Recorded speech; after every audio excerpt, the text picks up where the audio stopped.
ที่นอกุยกเคียยังที่นอกุยกเคียก็เสียงก็ยังนอพรีเมียร์อ่ะหลับที่นอกุยกเคียก็เสียงก็ยังนอพรีเมียร์อ่ะเจต่อคอเดียก็รู้ส่วนนี้เป็นการเสียชีวิตเลยอ่ะเจที่นอกุยกเคียก็เสียงยังนอพรีเมียร์นั่นเองเป็นพื้นฐานเริ่มต้นอันนี้เริ่มต้นเดี๋ยวได้ก็เปิดพรีเมียร์อะไรอ่ะก็แบบเปิดพรีเมียร์แล้ว Adobe Premiere อ่ะ Pro CS 6อ่ะประมาณนั่นแหละ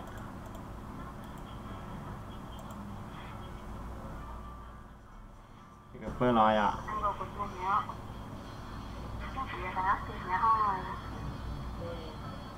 กูตื้อซาตัวลิงก์ก็เนี่ยก็สับเป้าอย่างซาดอนหนึ่งแค่ก็สับเป้าอย่างก็มูใช่จะก็มูเนี้ยโปรเจกต์อ่ะเจ้าคนนั้นก็รู้สึกโปรเจกต์อ่ะกูชอบเดี๋ยววันเก่าเลยอ่ะไหนยังน่ะวันเก่าเดี๋ยวที่เรากูยอมเรากูตัดสินหนึ่งตื้อกูตื้อเราหมู่เจ้าชอยอ่ะหนึ่งตื้อมั่วโลเคชั่นมั่วตัวยูเซอร์เทียบโปรเจกต์แล้วเขาเดสก์ท็อปเดียวกูชอบเดี๋ยวโปรเจกต์วิดีโอนะอ่ะวิดีโอโปรเจกต์กูตื้อชอบเราตอนนั้นที่เราอยู่มั่วหนึ่งรูปโปรเจกต์เดสก์เราเจ้านะอ่ะโอเคกูจะได้ yes โอเคฮะขณะเจ้ากูต้องเป็นค่าที่ฟ้าหน่อยนึงแล้วกูจะก่อเลยนะเจ้าขณะกูก็ชอบเดี๋ยววันเก่าฮะวันเก่าอย่าโอเคกันเลยโอเคชอบเดี๋ยววันเก่าให้อ่ะปึ๊บโอเคเดี๋ยวนี้ยมั่วหน้าตังถึงนอนรออ่ะโอเคนี่ที่เทปมันเนี่ยมั่วเตาล้วนเนาะแต่สิ่งก็จริงอย่างก็มันอยู่บนเจแต่สิ่งกูเจเนี่ยส่วนที่กูต้องการดีจะเนาะสิอ่ะส่วนที่เดี๋ยวก็สิ่งต้องการนะ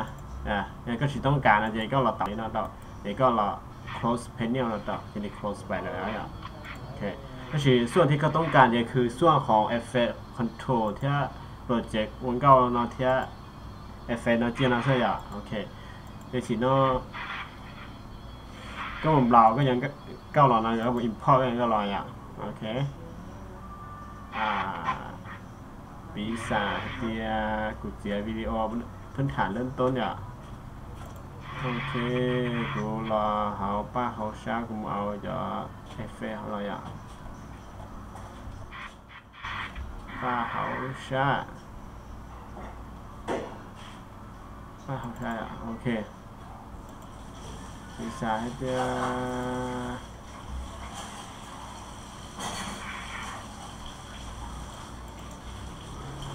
ต่อแล้วสิฮะ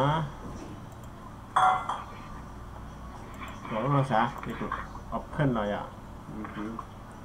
เห็นในรอเนาะเดี๋ยวที่เราใหญ่ก็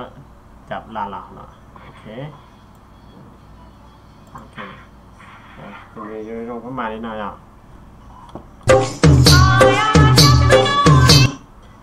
เนี่ยเดี๋ยวนี้มูรู้ชัวร์เนาะก็จีเอารู้ชัวร์นะเจ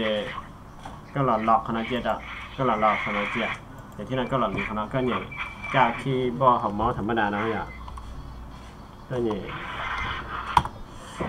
โอ้โห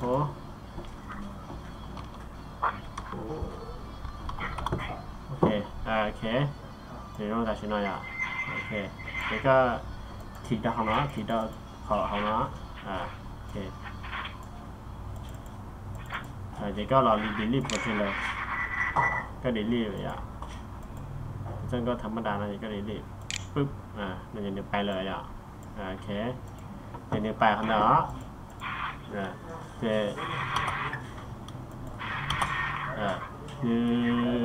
นี่ชัวได้ด้วยสองนอนใช่ไหม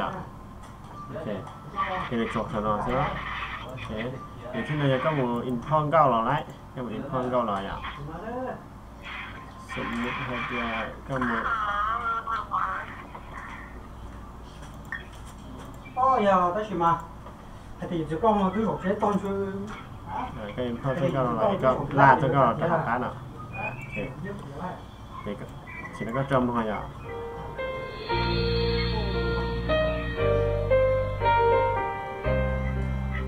โอเค สมมติช่วงเราก็จีหนึ่งอีกอย่างแต่ชอบก็ยังว่าหนึ่งเสียอะไรก็เราก็มีดูนะก็มีดูนี่ก็งานเรานี่ก็อยู่ที่ไหนก็เสียที่ไหนแต่ต่อไปก็ต่อขนาดก็หลบประจ้าก็หลบประจ้าปุ๊บก็จะหนึ่งท่าว่างเป้าก็ได้คิดแต่หนึ่งท่าว่างเป้าแล้วก็ตีลืมจีจะนี่ตามเราละโอเค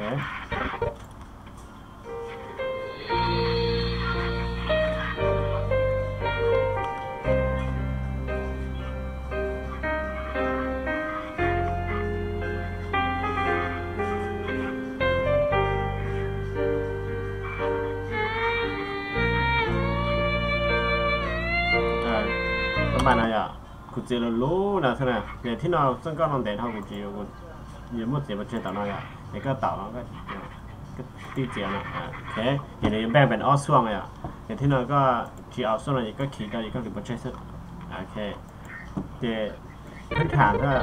เดี๋ยวก็จะลูกชัวร์เราหมุนทอเราได้วิดีโอนั่นนะลูกชัวร์ก็เราหมุนทอเราได้คลิปโซฟานานี่เนาะปุ๊บเราจะก็ที่เราจะก็ต้องการexport ได้วิดีโอแต่ละมุมเลยเนี่ยนี่ก็กวนนี่นะแหละก็กวนนี่นะก็กวนกับเตากับตานทองอะไรอย่างก็เจียนแต่มันจะก็จุกวนกับเตากับตานหมดนี่จ้ะเนี่ยก็จะก็ประมาณนี้นะอย่างเจ๊ก็รอไฟnếu mới khó nhất là nó có là có nó sẽ tê cái thứ bỏ tao để cái này khi nó nếu do mình rồi chỉ là nếu phóng sai rồi sao bọn mình gọi à thì có là phải có là export có là phần media okที่เราจะมีแต่เรื่องอะไรก็ไม่ใช่แต่ที่เราจุดน้อยจะจุดก็เราเลือกจุดน้อยจะจุดก็เราเลือกของเราก็จะจุดติดต่อเป็นAmazing Mass Reader Quality นั่นนะก็สุดติดต่อที่ก็เราเลือกขนาดก็สุดเราเอาขนาดเลือกขนาดอย่างที่เราหนีเมื่อจะนอนเราก็เลือกเนี่ยโอเคเนี่ยเมื่อจะนอนเราก็เลยก็จ่ายของกันอ่ะโอเคโอเคก็เลือกขนาดนี่ที่ตัวนี่มั่วย่อหนอนี่มั่วย่อหนอโอเคก็เลือกเป็น HD เต้นอะไรนี่มั่วย่อหนอเรื่องอะไรโอเคนี่อยู่ตรงหรือห้างแต่ชิ้นน้อยเจ๊ก็รอขนาดเจ๊โอ้โหเจ๊ก็รอนะโปรไฟล์นะก็จะเป็นให้นะจ๊ะโอเคเดี๋ยวขนาดก็จะเป็นเดียวขนาดโอเคเขาก็จะเป็น pass to pass โอเคเจ๊ก็รอเขา audio เนาะเดี๋ยวเขาก็ต้องให้เรียนเหลือเจ้าหน่อยโอเคเดี๋ยวก็รอเขา multiply มีธรรมดาก็จะนี่ยาคันโนธรรมดาอะไรก็เราเลือกเป็น NPC เนาะโอเคแต่ก็ตามเดี๋ยวเจ๊ก็กดเขาเนาะเป็นอะไรลงมาไปอ่ะเจ๊ก็ export แต่เลยก็ export ก็ต่อโอเคเดี๋ยวคนหนึ่ง export ตลอด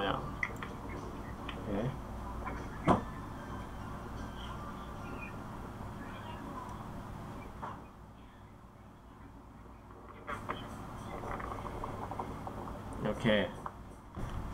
เจถามนอนเลยexport ตัวก็ได้ด้วยลอยจะเขาก็โลกครับก็ลอยเจเขาทีนี้จะได้เนาะโอเคเนี่ย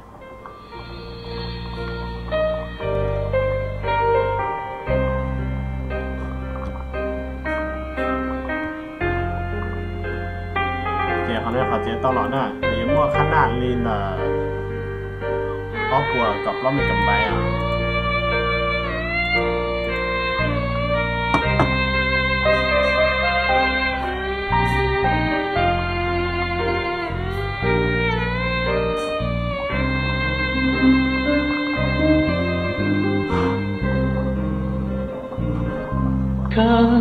là hai pi cú vua kê mũ chỉ gió กันเจียวพรีเมียร์ Adobe Premiere พื้นฐานลักๆพื้นฐานเจนี่เนาะซึ่งก็สามารถมั่วดูหรือจะเรา insert import เรามั่วดูตุ๊ดไปอย่างก็มูexport ได้อย่างไรก็ตามซึ่งอย่างเจนะนะเราในพื้นฐานกันเจียว Premiere Adobe Premiere อ่ะโอเคเจ